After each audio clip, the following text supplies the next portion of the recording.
Good afternoon, everybody. My name is Donna Fiesel, and I'm your host of Donna's Edge Television Talk Show, where truth matters. Thank you so much for watching every day, Monday through Friday. Beginning at 2 p.m. is that's Eastern time zone, by the way, as we get to ride home with you in the afternoons. You may find us syndicated on television, channel 182 Charter Communications Abundant Television, found on Roku, Apple TV, and Amazon Fire. Don't forget podcasts on thenewscasters.com. And I am always so thrilled to receive your emails. Send emails to Donna@donnasedge.com. That's Donna@donnasedge.com. A number of you want to know how to save money because, it's summertime and we're using the air conditioner at such high rates and we're just nervous about that bill coming in. So I found an article written to you, for you, and it's called 13 Appliances You Should Never Leave Plugged In. I totally agree with every bit of this. And it's from the website getasday.com. Okay, sharing this information also with all of your friends would be appreciated. All you have to do is just click the link, do copy, and paste it in Facebook or wherever you would like to share it. Email, private email, anything. But let's go ahead and talk about this. So a lot of common household appliances could be secretly draining your electricity even if they aren't turned on. This phenomenon is called phantom power or vampire energy. We've talked about vampire energy before. I had a guy after I talked about vampire energy, this guy who worked for an electric company said, we always called it that. I didn't know it was like for everybody to talk about vampire energy. While some devices pose a threat to your electricity bill, others can have more serious implications, posing serious fire hazards if they're left plugged in unattended. So next time you're out shopping for that next appliance, avoid illuminated displays or instant on features. These are red flags for phantom loads. I didn't know that. So for fire safety, inspect cords and make sure they're well insulated, and check the appliances itself for safety certifications. Also, avoid appliances that can get hot to the touch even when they're turned off or emit any kind of a burning smell. And something, it's hard for me to throw anything away because I'm always thinking, well, I could do something with bits and parts of it. At least put it in the trash bin. Don't use it if you're noticing the cord at the very end of it is becoming frayed, or maybe you can actually see some electrical wires. Toss it, please. It's not worth it. And everything's disposable these days anyway. That's why you can get things at a little bit lower priced when it comes to things like this. Okay, so let's talk about dryers, straighteners, and curling irons. Yeah, let's talk about those. It's no secret that one of the keys into beauty and fashion is hairstyling tools like hair dryers, your straighteners, and the curling irons. However, as essential as these things may be, the daily routine or the night out on the town, they are capable of generating a whole lot of heat. So it's best to keep them unplugged when you aren't using them. Otherwise, they could malfunction and start a fire. I just do that anyway. I keep everything unplugged like that. I just don't leave those plugged in because I'm always afraid my cat might jump up on the counter, accidentally hit the on button, I'm gone, burn the house down. I just always have that fear. So it's just a good thing, unplug all of those things. Okay, let's talk about space heaters, especially if you've got some of those old ones that are out there. I think the newer ones are much more efficient because, see, I'm really, really cold-natured. So there are times, even in the summertime, we got to have the air on, like you can almost hang meat in the house. I can have a little heater by my feet and I'm okay. I can get it rocking. But some of those, if they're accidentally tipped, automatically turn off. Those are the ones that you want, okay?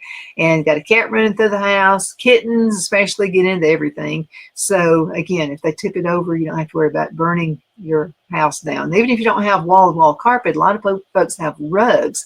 So if you have that sitting on a rug, that could pose an issue. Okay, we know that space heaters are some of the best devices during winter, in my case, summertime too, but they can also put your home at risk if you aren't very careful there. Space heaters are responsible for almost 1,000 home fires every year, and they account for 46% of heating-related fires. So that's a safety issue, but always make sure to unplug the space heaters when they're not being used. Even when they're turned off, they could be dangerous. You got smart animals these days. My cat knows how to open up a door even though it may have a safety latch on it, because he's hungry all the time. And he'll come and he knows exactly where his food is. So he knows how to open those cabinets. If they know how to open up a cabinet, they could possibly know how to play around and tinker and turn the heater on. So make sure, again, I'm begging you, keep it turned off. How about electric blankets? I've always had this fear of electric blankets for some reason. But while modern electric blankets have more safety features than ever, I'm talking about the older days, older models are especially prone to house fires, accounting for about 500 every year. Wow, I didn't know it was that high. So the wiring degrades over time, making unplugging them, if you aren't using them or going out on maybe out for the weekend or whatever, can make it a safety item. So even newer blankets should be unplugged when not in use, just for peace of mind. You can kind of dig that. How about kitchen appliances? If I got to unplug my refrigerator, no, we don't do that, because I got to keep the milk, at a particular temperature, especially in the summer months. But there is a general rule about kitchen appliances. Again, you can find this on gretasday.com, gretasday.com, gretasday.com. Now, there's a general rule about kitchen appliances. Now, if they have any kind of LED display or digital clock, that is going to use power when not in use. Wow, I didn't even think about that. But it's kind of unhandy to unplug the coffee machine where you got to, every time you pass by it, it's going, when you turn it back on again. That's why when I unplug it, immediately I fix the clock. Okay, now you can see these displays even when the appliances are turned off. Their electricity can add up over time and contribute to the electricity bill at the end of the month. So some culprits include the coffee makers, and the fancy dishwashers, although some appliances are harder to unplug than others, my dishwasher, I don't see that on unless I actually, which Phil calls a very expensive dishwasher, because I hardly ever wash the dishes in there, but I see the coffee maker. I can see all that stuff works. And over time, I think it probably puts a little bit of wear and tear on it as well. Okay, let's talk about phone and laptop chargers. That's one thing I've noticed with a charger is some of my chargers get a little bit hot to the touch. There's a little bit of heat. Well, that's got to be using electricity. And it's also, in the summer months, it's got to be putting a little bit of heat into the den, maybe, or wherever you keep the charger. So be careful there. But you might think that a simple cable you use to charge the phone or the laptop will only draw electricity when you connect the relevant device. But that's simply not true. So let's go ahead and dig this one, because I have been prone to keep my laptop plugged in 24/7. So let's look at this. While some chargers have smart technologies, many simple charging cables will draw power to charge the device, whether or not you got it plugged in. So charger lifespans can go down while increasing the electrical bill at the end of the month. And if you have to buy a charger for your laptop, they cost a pretty big penny right there. If you go to Amazon, you might be able to get by with something less than $30. But then I'm careful because I don't want something like cheap going into my laptop to have to replace it and ruining the whole computer. So you can kind of see all angles at this. But this is something I definitely know, and this is from being in the cell phone business for many, many, many years. Batteries, even if they say they don't, batteries can actually build up a memory in them. So this is what can happen. Okay, so let's say I leave my cell phone or my battery to my laptop plugged in, and I keep it plugged in all the time. Well, the first time you plug it in, okay, you let it drain all the way down. You've been really good at doing that the first month. Then we start getting lazy. Okay, so I'm just going to plug it sucker in so it's going to be ready in the morning when I wake up. Or I'm just going to plug this phone in whether it needs to be charged or not. The only time you want to do that is if you have some kind of storm warnings that are out there. Go ahead and plug it up. But I'm talking about constantly on, and you got it running constantly, and it's always charging. There's a little battery in there, and it does build up a memory, and you do not want this thing to build up a memory, because then guess what you got to do? Practically buy a new phone, because most of the batteries they put in the phones right now are not removable. Even my laptop I use, it has to be taken apart to remove the battery. It's not like it was back in the olden days, and which can be a good thing, because sometimes taking it in and out can be a bad thing. But another bad thing about those batteries that are inside is you can't clean them. And because I always like to clean the contacts, if you can, if you can, take the battery out of your cell phone, then don't damage it by taking it out of one that can't be taken out. But if you can, take it out and clean the contacts with rubbing alcohol. That does the best thing in the world. You want to get, I really don't like to use Q-tips. Some people do, but it seems like even using the more expensive Q-tips, it always leaves a little bit of that cotton on the contacts, and I think that also affects the charging abilities. So long story short, okay, let the batteries drain all the way down before you recharge. You're doing two things. You're not building up a memory in the battery, and another thing that you're doing is prolonging the life of the charger, okay? Oh, a third thing, you're also saving money on electricity. Oh, a fourth thing, okay, it's not hot in the summertime when you're trying to keep that air conditioning on. So we found 4 reasons. Okay, entertainment systems. And what about those? Many entertainment systems will not turn off properly, and they do have a mode where they go standby for more convenience and faster startup times. This feature, while handy, does draw power even when you think the system might be off. So these devices can use anywhere between 5 to 10 watts each, adding up across the month and costing millions of households more each month. And we don't want to do that. You know, so some of these CEOs can make $2 million a year. That may be some of it. Let's take one more, then we're going to go into a commercial break. How about computers and office equipment? Now, computers are often left to automatically go into a sleep mode, much like entertainment systems, which means they can start up faster and actually keep data. But at the cost of power outage, modern computers are much more energy efficient, power efficient, meaning that if you have an ancient desktop laying around, it might be a good idea to upgrade if you're power conscious. And also the newer computers are lighter, the batteries last a lot longer, they're just much more efficient. Another reason to unplug these important devices is that electrical surges and storms can damage components if left unattended. So surge protectors can protect your computers from damage. Unplugging any possible surges that could happen, that can ensure as little power as possible is being used. You know, another thing about power, this is not in the home, but in your car. Okay, so we like to leave our car chargers unplugged because this is what can happen. Any car can do this, okay? There could be a malfunction, or it could just plain old do it. Sometimes what happens is when you leave the car charger in there and then you got your cell phone on, it can create a surge going into your cell phone, which could damage the battery even further.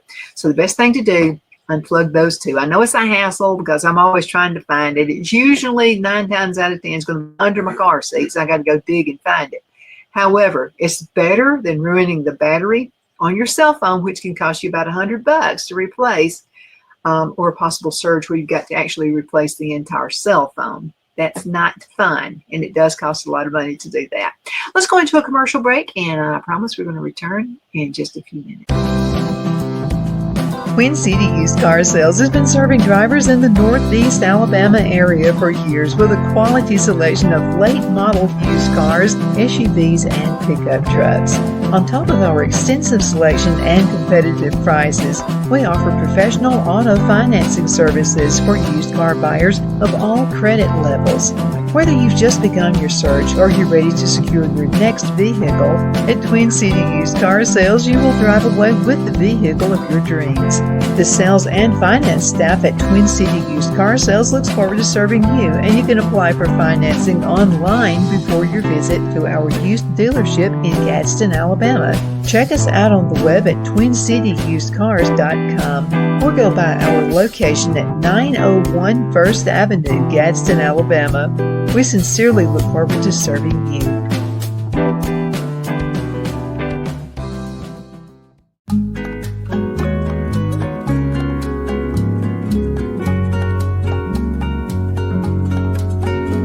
At Lamone's Mexican Restaurant, located in Henniger, Alabama, and voted Best Mexican Restaurant of DeKalb County, Alabama 2020, we're here to serve you with authentic Mexican cuisine. Order easily online by going to lamonsmex.com or call 256-657-3999 to place your order. We're open Sunday through Thursday 11 a.m. to 9 p.m. and Friday and Saturday 11 a.m. to 10 p.m. Whether you're celebrating a cozy date night for two or a celebration for a crowd, at Lamone's you'll love our atmosphere and friendly servers. Thank you for dining with Lamone's Mexican Restaurant.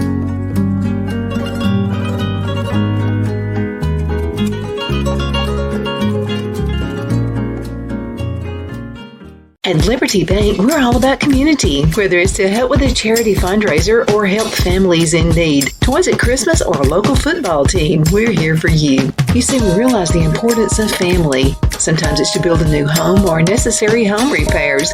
We're here for you.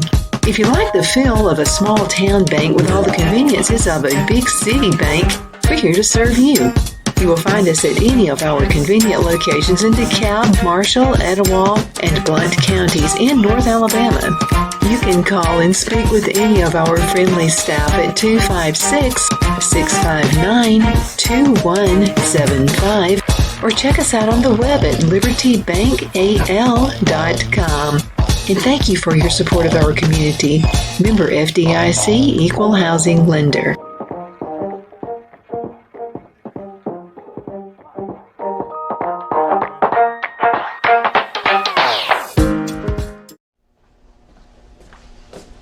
Are you ready? We all wonder what tomorrow will bring, but the future lays itself at the feet of the prepared and surrenders to the will of the persistent. It's not easy, but today shapes you so you can shape tomorrow. With Northeast Alabama Community College, when the future asks if you're ready, you can answer yes. Begin your future at Northeast Alabama Community College.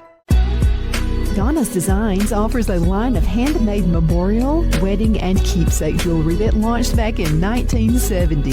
I'm a self-trained jewelry designer, and I will work closely with you to create unique designs you can love and treasure for years to come. Whether that be flowers that were used in a funeral arrangement or stones you found on the beach at a memorable trip, call me at 256-659-4319, and let's think of the possibilities. We are back. So we are talking appliances and things you should never leave plugged in. How about an electric toothbrush? Did you think about that, an electric toothbrush? Okay, electric toothbrushes are great for brushing your teeth, but leaving them plugged into the charging station can impact your electricity more than if you didn't have it plugged in. This phantom energy, remember we talked about that, might not be a lot, but like you have a lot of those items on this list plugged in, they can all add up to drain out a noticeable amount of electricity. Just unplug them when you no longer need them. Okay, let's talk about this one right here. It's exercise equipment that plugs into the wall. They can use a lot of power due to its heavy motors. However, even these devices, if unplugged, they can drain your power through LED displays. Now, if you leave those plugged in, let's say. Now, there are documented cases of faulty exercise equipment causing electrical fires. So it's best to leave these items unplugged if you've already done your exercise for the day. You know what? I used to have exercise equipment and stuff, and I found I didn't use it. I like to exercise just by doing sit-ups. That way it doesn't matter where I am, I can still exercise. And you get a lot of exercise out of doing sit-ups. You're not having to worry about, stuff taking up a lot of space in your house as well. How about toasters? Toasters can seem innocent enough, but if they're exposed heating elements that can be activated by a stuck lever or maybe a faulty switch. I don't know. I've just never been a fan of a toaster. I have, it's a Emerald. It's kind of like this little toaster. It's like a component. It's like a mini oven. And I like this thing because, first of all, it doesn't use a lot of electricity. Now, I leave it plugged in, so I need to start unplugging it because it does have the LED lights to it. But what I like about it is it's easy to clean. What I've always, I don't know, it's such a thing about a toaster. where you can't really get in there with a cloth and just clean it really good. You got to use a brush. Then I'm worried that I'm going to accidentally have liquid in it. Then when I plug it in, it's going to electrocute me or something. So anyway, I just like using a toaster oven. I like compact appliances. In other words, an appliance that can do many different things. So I don't have to have a toaster. I don't have to have an oven. I don't have to have this. I don't have to have that. And it's all into one. It's even got a clock. That's why I like to leave it plugged in, because I can just walk by and see what time it is. And I would think, unless you get the battery operated clocks, the only thing about the battery operated clocks is you got to really get the expensive batteries. You know what I mean? I don't know. To me, they don't pay for itself. Maybe it does with you. Send me an email and let me know what your thoughts are about that. Okay, so the London Fire Brigade has reported dozens of fires in kitchens every year due to toasters being left plugged in. Even when they aren't being used, they can sap a lot of that energy. And then, of course, you got a higher bill. And that's what we're trying to do. It's all save money, right? Okay, now let's talk about portable air conditioners. Can draw up to 10 watts even when they're not on, but are plugged into the wall. They're also notorious for being able to trip breakers or cause other electrical faults if left on during power surges. Yeah, that can happen. So rather keep the portable air conditioner units in storage during the warmer months. And when winter comes, unplug them even when you leave the house and you're not using them. Yeah, totally dig that. Okay, now what about food processors? I thought everybody didn't keep that plugged in, but small kitchen appliances like food processors, your blenders, and even electric can openers will often have internal clocks. We talked about that on several other things. Or they can have sensors that will slowly power over time, and all those things do add up. Yeah, I like to leave those things unplugged anyway. Especially a food processor. Again, I'm worried my cat is going to malfunction. My cat's going to get into it because it thinks food's in it. You know how cats are. In some rare cases, those older faulty devices can even cause these items to malfunction and start fires. Most modern devices should have protection built in, but it's still better to be safe and just turn them off before going out or leaving the room. Something, I have to wonder about this because my son and daughter-in-law, Brad and Larissa, are notorious about unplugging every single thing in the house. And it drives me insane when they do it to my house. Whatever they do at their house, whatever. But I don't want my coffee maker unplugged. But there may be something to that. First of all, lower power bills. We talked about that on several cases here. Lower power bills and probably last longer, because he's had the same coffee maker almost since they've been married, and that's been 16 years. Maybe he's on to something I didn't know. Okay, let's talk about lamps. Now, many lamps have extra features like dimmers. They've got smart bulbs or touch controls that often draw a tiny bit of power when not in use. So if you're on a budget and need every watt to save, consider unplugging those devices. Now, string lights can also overheat if left plugged in for too long. So fire departments urge people to unplug lamps when leaving on a trip, and that's going to minimize those fire risks. Totally dig it. Okay, I'm going to talk with Phil about this one. And this is about printers and scanners. Many households often own outdated scanners and printers that have been in the family for decades. Ours hasn't. We like to change them out every few years. But other than using expensive and hard to find ink, these printers often use more electricity than you think, even when they're not printing. So older models of printers are always waiting for orders when they're plugged in, so they continuously draw power. And that's true because, we have the internet here. We've got the fast internet system here, and so it's always on. Because I can even print something with my cell phone, which comes in handy a lot of times. So even if I'm walking around in the yard and so I can, like I find a pretty flower and I take a picture of it, I can click, as long as I've got the power, as long as, as the internet is going to outreach out in particular parts of my yard, I can go ahead and print a picture and it's waiting on me when I come back in the house. That's kind of handy. But I get what they're saying. Okay, how about portable fans? Portable fans, much like space heaters, can draw on your electricity when they're turned off, especially if they are older models. Still plugged in, you got it off, it still could draw electricity. While they are perfect for keeping on during the summer heat, yeah, I love them, try to avoid leaving them unattended as they could pose a small fire risk if left on long enough. Yeah, I get that, especially your older models. Okay, washing machines. Old washing machines are notorious for being fire hazards. I have an aunt and uncle whose house burnt down. This is way back in the 1960s. And it was because of a dryer. The dryer was using the dryer, I think, when she was going to bed at night. And it caused a house fire. So because of that, I've always been pretty cautious. But old washing machines are notorious for being fire hazards. So faulty wiring or mechanical issues from wear and tear could make these seemingly okay appliances more of a danger than you'd think. However, it may be inconvenient and sometimes impossible to unplug these appliances when they're not in use. Yeah, I'd have to pull the thing out and then unplug it. But keeping a watchful eye on them when they're on is very important that you do that. And shortly afterwards. Now let's talk about clothes dryers.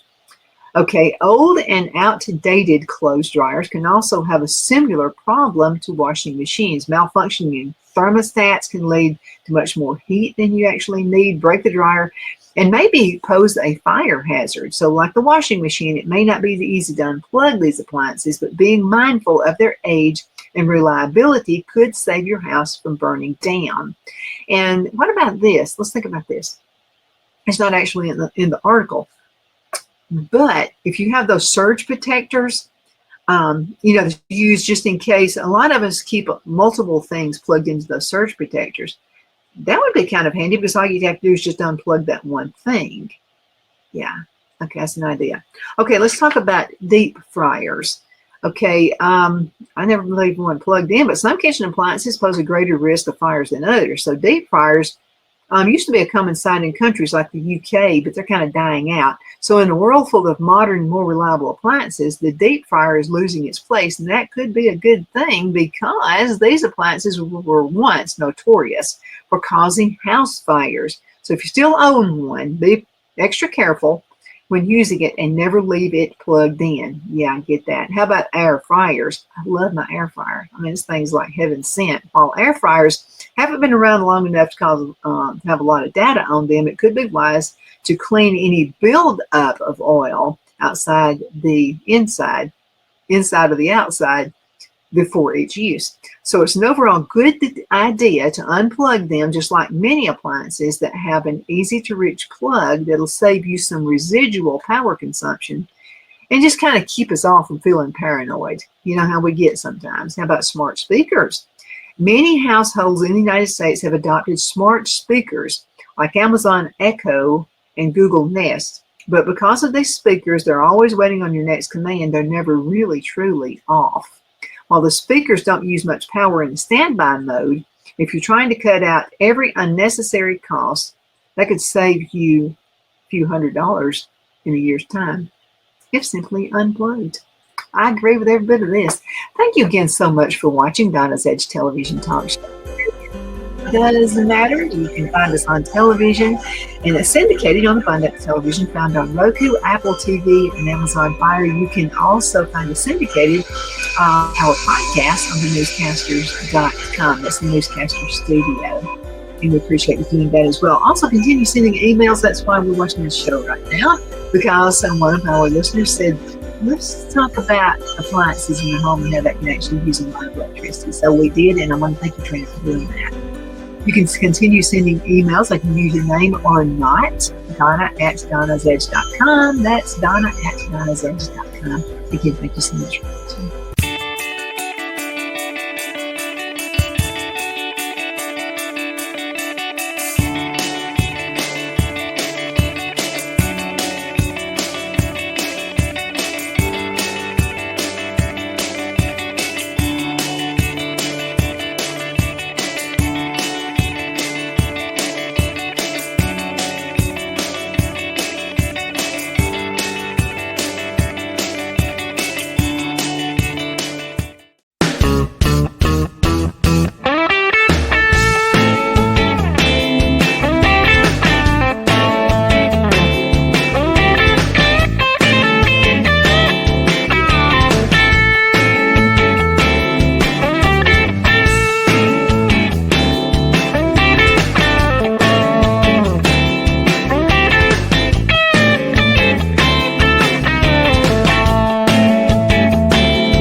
Good afternoon, everybody. My name is Donna Feazell, and I'm your host of Donna's Edge Talk Show, The Truth Matters. Thank you so much for watching today, Monday through Friday, beginning at 2 p.m. on the Eastern Time Zone as I get back home with you in the afternoon. It's so much fun to be with you. Continue sending emails, Donna@donnasedge.com. That's Donna@donnasedge.com. You can find us on television syndicated on Abundance Television, found on Roku, Apple TV, and Amazon Fire. You can also find the podcast on thenewscasters.com. Continue finding us on all the social media sites as well. So, again, continue sending those emails. They sure do make my day. And I got one for you. So one of you said, send an email saying, Donna, I heard you were left-handed. I'm left-handed too. The whole world discriminates against me. And so I sent a response back and I said, what is your age? Said she was 22. Well, I'm 66. So to me, we just kind of had to run with those bumps in the road and to make things happen in my day. However, there really is a bumpy road. When you think about being left-handed, when you're in school, okay, so, the little spiral books that you would have, little notebooks, and you would take notes in class. Well, everybody else kind of had it made because those little wire spiral things were not on that side. Well, on my side, there they were. So I always had these little crimps right here from handwriting and when I would take notes in class.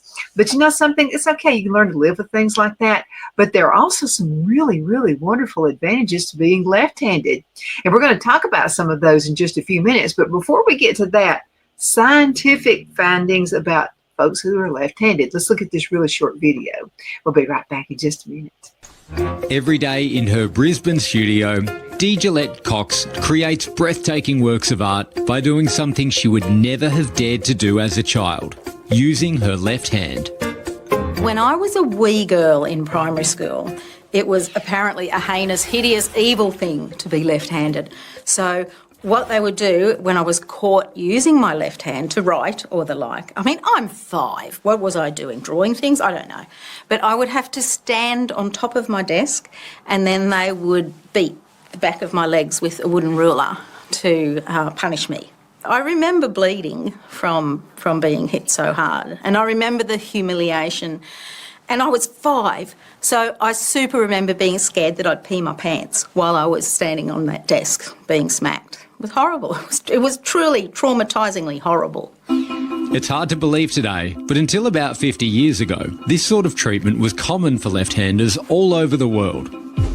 As far back as the Stone Age, lefties have only made up about 10% of the population, which means throughout history, this trait has been considered bad luck at best and just plain wicked at worst. I research a lot about art. I did discover that Eve, as in Adam and Eve, is historically portrayed as having 2 left hands because having one regular left hand didn't make the woman evil enough. That was shocking to discover that. It turns out that you can't tell whether someone's good or evil by looking at which hand they favour. But genetic epidemiologist Professor David Evans says there's a lot we can learn from studying this trait.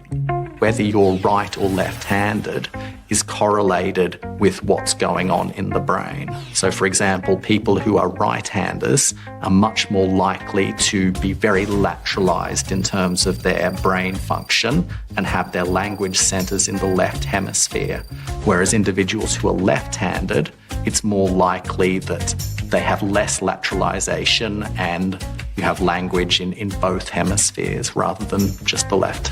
If we've got a good understanding of laterality in the brain, then this has implications for developing treatments in the case of stroke, epilepsy, or trauma, where you've got damage to a particular part of the brain.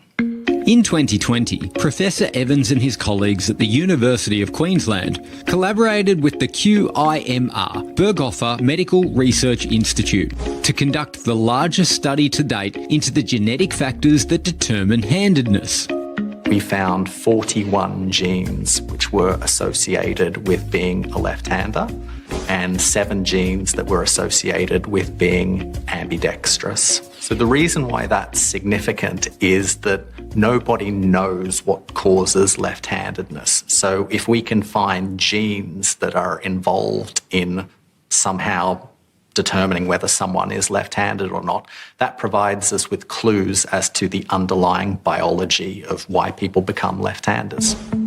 But it turns out genetics are only a tiny piece of the puzzle. Handedness is a really unusual trait in that it's mostly determined by the environment. So normally when you look at traits like height or various diseases, normally it's kind of around about 50% genetic and 50% environmental, but handedness is really unusual in that it's predominantly due to environmental factors. Just what those environmental factors are remains unclear. But as Sydney-based lefty Steve McWork will tell you, there's no question we live in a right-hander's world. Back when our youngest daughter, who's left-handed, was 7, she decided one night she wanted to feed the dog. And we went to open the can of dog food, and she struggled with the right-handed, the standard can opener, the only can opener we had, and we ended up having major tantrums. And of course the dog had to be fed by somebody else.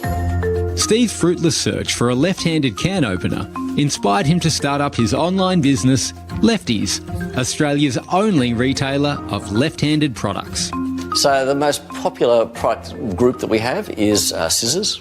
When we use a pair of scissors, we are pushing with the thumb and pulling with the fingers. And what that does is it moves on the pivot to cause the blades to actually rub against each other and cut the piece of paper.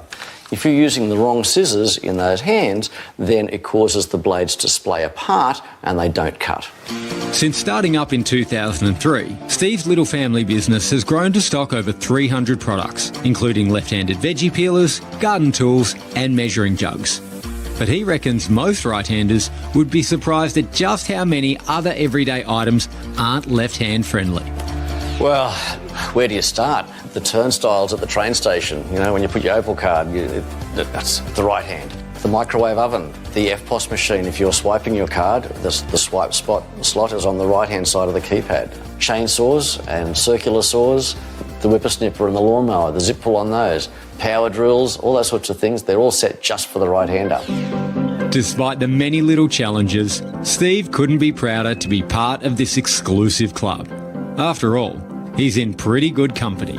1 out of 4 astronauts was left-handed, so, you know, double the normal population. We have, perfect role models for us of examples of creativity, like, you know, Leonardo da Vinci, Michelangelo. 6 of the last 8 US presidents were all left-handed. As a group, we're adaptable, whether it be through necessity or ability, and that lends us to be able to work with whatever comes our way.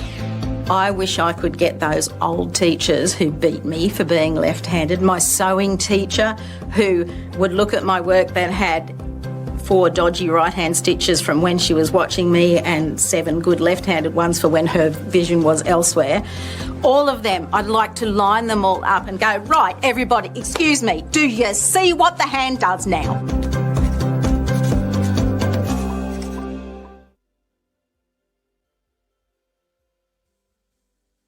Yes, I definitely feel her pain. Absolutely. And I know a lot of you out there do too. But you know what? We're also easily adaptable. So that makes life a little bit easier as well.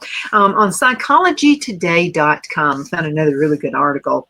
And it says 8 new scientific findings about left-handedness. So let's go ahead and talk about that. And if you're married to a left-hander, you need to watch this as well. Okay, so while the reasons for left-handedness still remain a mystery, neuroscientists worked hard to understand this fascinating phenomenon. So here are some real scientific findings about left-handedness that you may not have heard of yet. So there are approximately 708 million left-handers in the world. We can have our own little club. We can have all those great things. Okay, now, and also, I don't know if there's a club about this or not. I'm going to see if I can find one locally. I'm going to join it. Now, in a recent integration of 200 studies on folks who are left-handed, with an overall sample size of more than 2.3 million individuals, the author of this article says, we found that the percentage of the left-handed is about 9.2%. As there are about 7.7 billion people living in the world. This was conducted back in 2019. It can be estimated that there are about 702 708,400,000 left-handers. Sometimes, by the way, you find we get our numbers. You just saw me do that.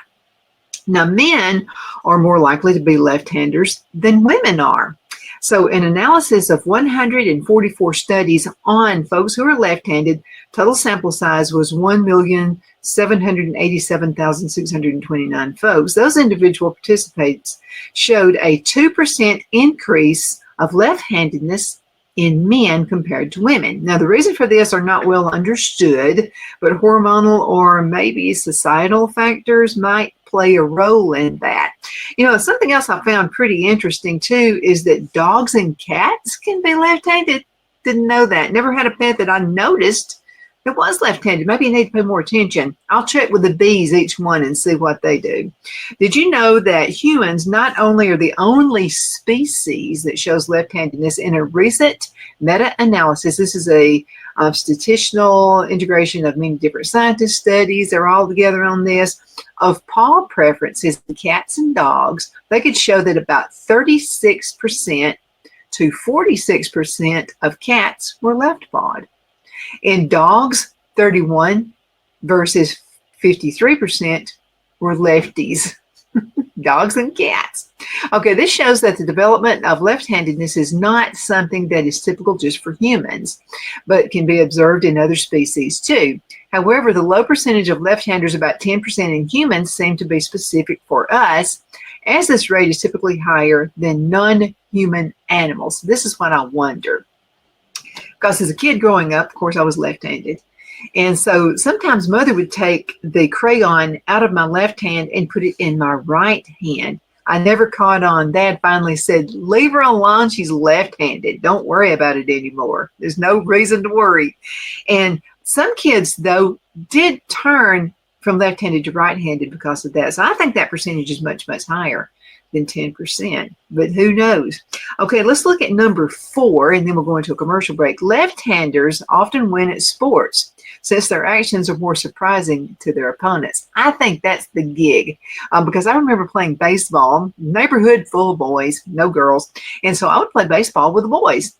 And so that some of the guys never caught on that I was left-handed, so what I would do is I would put the bat in my right hand and act as if I were going to hit the ball. Dad taught me to do that. So what I did is right at the last minute, I would switch it back around to my left hand, and then boy, I'd hit. So they weren't expecting me to be left-handed. So it wasn't that I was that great a batter. It's just the surprise element when you would take it away from the right hand to the left hand. So it was really surprising. They never knew what I was going to do. So did you know that left-handers are more often successful at sports than right-handers? This is especially true for interactive ball sports and interactive combat sports. For example, a study from 2019 investigated the effects of left-handedness on performance in world-class water polo players. The results? The left-handed male players performed more shots overall, more shots per minute, and most importantly, scored more goals than the right-handed players. It's the thought that this effect is due to the fact that opponents expect, say just like I told you I did, they expect a throw or a hit with the right hand and are surprised if someone uses a left hand. Similar effects are also been shown in boxing and fencing and, of course, in the sport of baseball. Let's cut into a commercial break and we shall return in just a few minutes. Twin City Used Car Sales has been serving drivers in the Northeast Alabama area for years with a quality selection of late model used cars, SUVs, and pickup trucks. On top of our extensive selection and competitive prices, we offer professional auto financing services for used car buyers of all credit levels. Whether you've just begun your search or you're ready to secure your next vehicle, at Twin City Used Car Sales, you will drive away with the vehicle of your dreams. The sales and finance staff at Twin City Used Car Sales looks forward to serving you, and you can apply for financing online before your visit to our used dealership in Gadsden, Alabama. Check us out on the web at twincityusedcars.com or go by our location at 901 First Avenue, Gadsden, Alabama.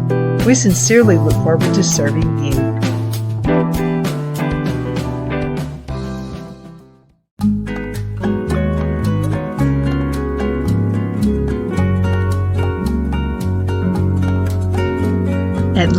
Lemon's Mexican Restaurant, located in Henniger, Alabama, and voted Best Mexican Restaurant of DeKalb County, Alabama 2020.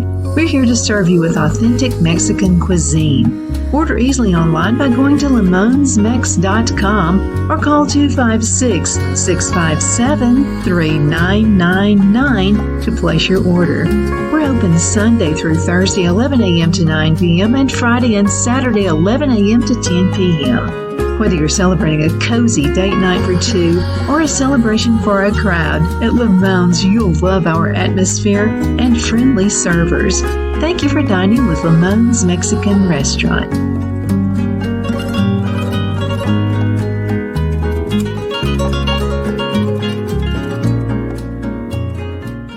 At Liberty Bank, we're all about community, whether it's to help with a charity fundraiser or help families in need. Toys at Christmas or a local football team, we're here for you. You see, we realize the importance of family. Sometimes it's to build a new home or necessary home repairs. We're here for you. If you like the feel of a small town bank with all the conveniences of a big city bank, we're here to serve you. You will find us at any of our convenient locations in DeKalb, Marshall, Etowah, and Blount counties in North Alabama. You can call and speak with any of our friendly staff at 256-659-2175 or check us out on the web at libertybankal.com. And thank you for your support of our community. Member FDIC Equal Housing Lender.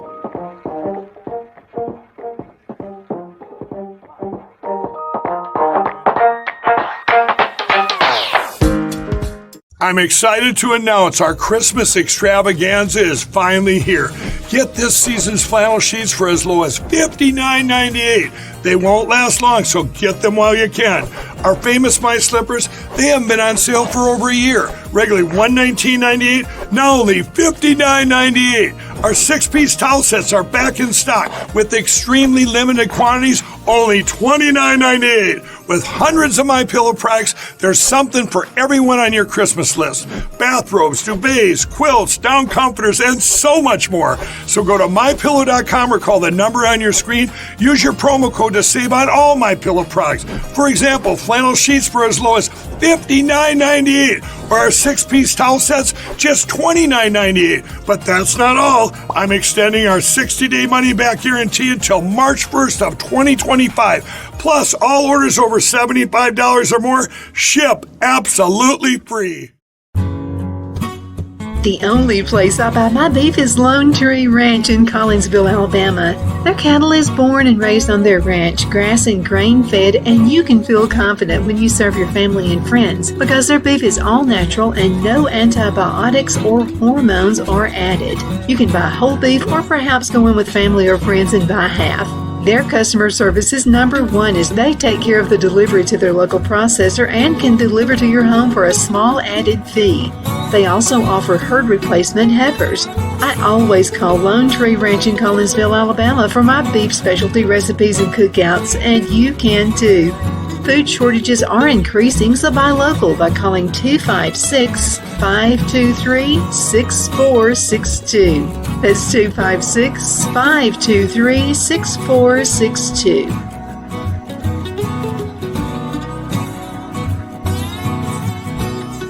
We're back. My name is Donna, and I'm your host of Donna's Edge television talk show where truth matters. You can find us on syndicated television. That's the content television found on Roku, Apple TV, and Amazon Fire. And don't forget the podcast on thenewscasters.com. Continue watching us on YouTube. We've got our own YouTube channel there as well as Facebook. You're all over the place. So if it's social media, we are probably doing it. We're talking about the world of the left-handers. Now, if you're married or your partner is a left-handed person, you might want to watch this too so you can kind of better understand us and why we do some of the things we do.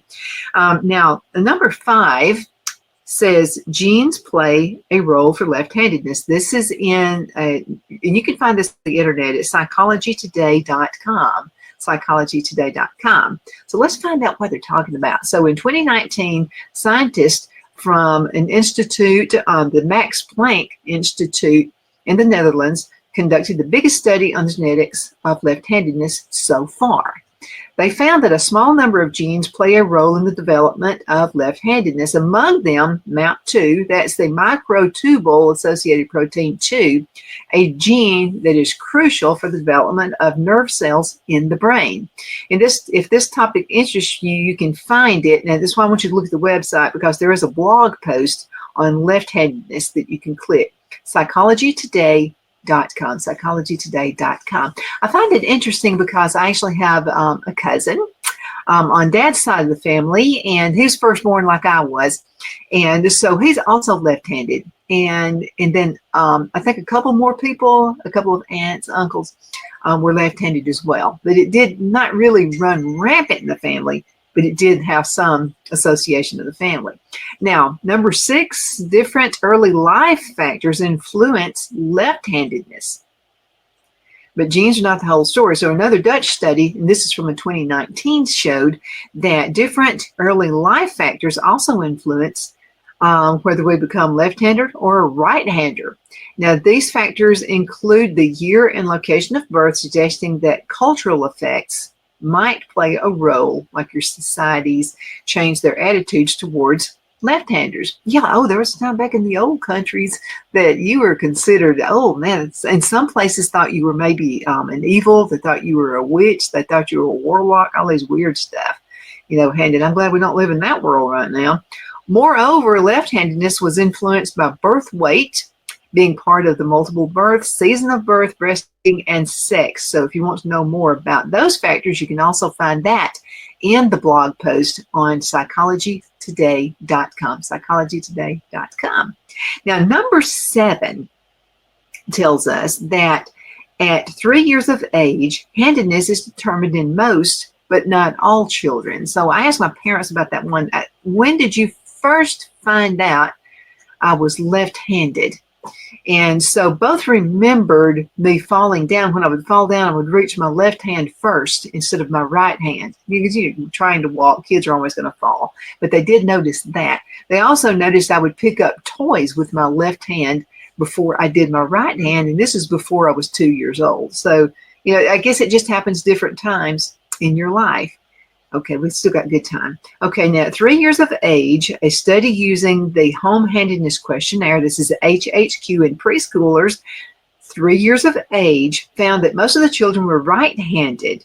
Now, this was also a Nielsen study in 2019. However, about 25% of the children showed different handedness for tasks that were performed with one or both hands. This indicates that of these children at 3 years of age, hand use patterns might still undergo development. There'll be a possibility for something else.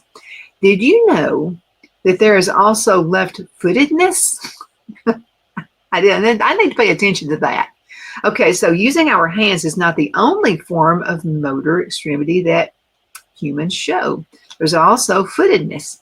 Now, the preference to use the left foot or the right foot for kicking a ball or grabbing something with your toes, this is an especially important feature in soccer players. Wow, I didn't know that. But something, I believe kicking the football, I've always kicked with the right foot. Yeah, it's natural right foot. So I'm left-handed, but right-footed. Okay. Footedness and handedness are related to most people, but not every left-hander is also a left footer. I'm not. Moreover, there are also left kissers, if you want to know more, and left huggers. If you want to know more, there's a blog post about that as well. Let's click on it. I want to find out about kissers. Okay, so there are left kissers. Do you kiss right? Exploring side preferences in kissing. Let's see what that means.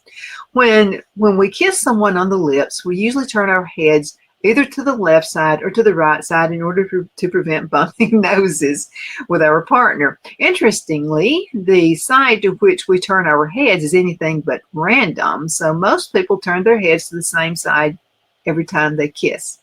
Try to remember the last time you kissed someone, did you turn your head to the left or to the right? To the right. Okay, so the chances are high that you probably turned your head to that side when kissing, so the next time you kiss, try a little experiment.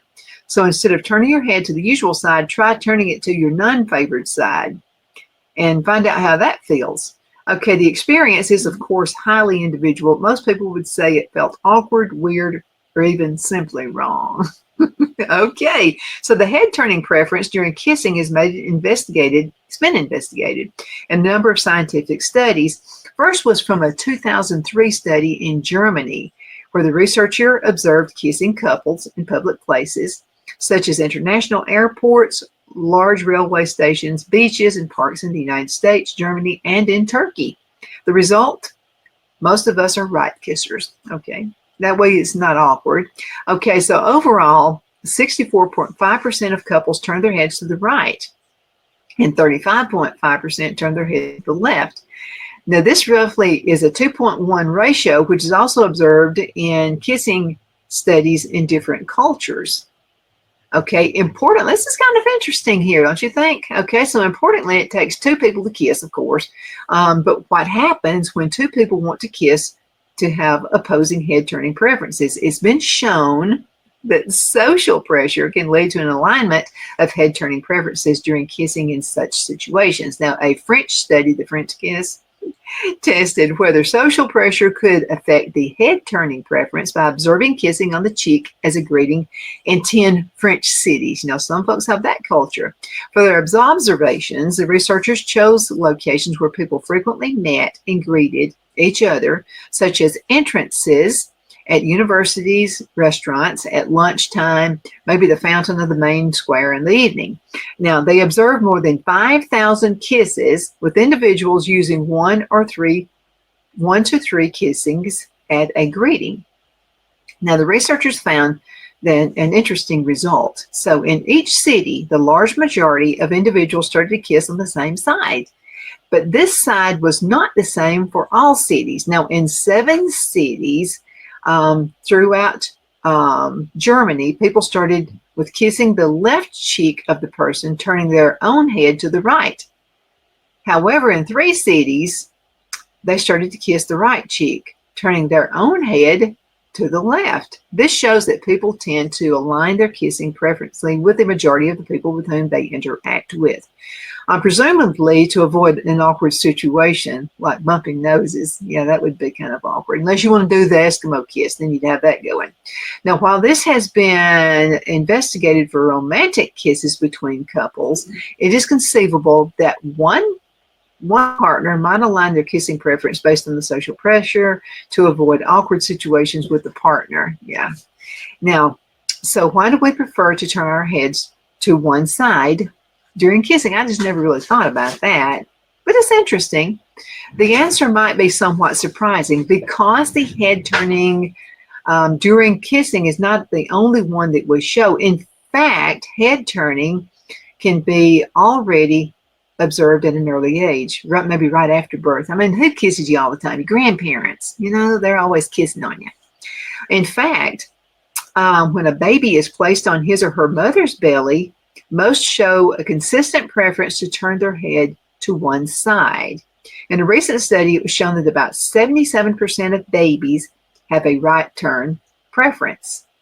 18% have left turn preference, and 4% show no preference. The head turning preference during kissing might be an evolutionary remnant of this very early head turning preference. Wow, pretty interesting, huh? So you can kind of see how us left-handed folks kind of tick. You know, there's some help needs to be done there. Thank you so much for watching. My name is Donna Fiesel, and I'm your host of Donna's Edge television talk show. You can find us on television, channel 182 Charter Communications. Also, you may find us on television syndicated, Abundant Television, found on Roku, Apple TV, and Amazon Fire. And don't forget to watch us on all the social media sites. And also you can find us on our podcast on thenewscasterstudio.com. Again, thank you so much for watching.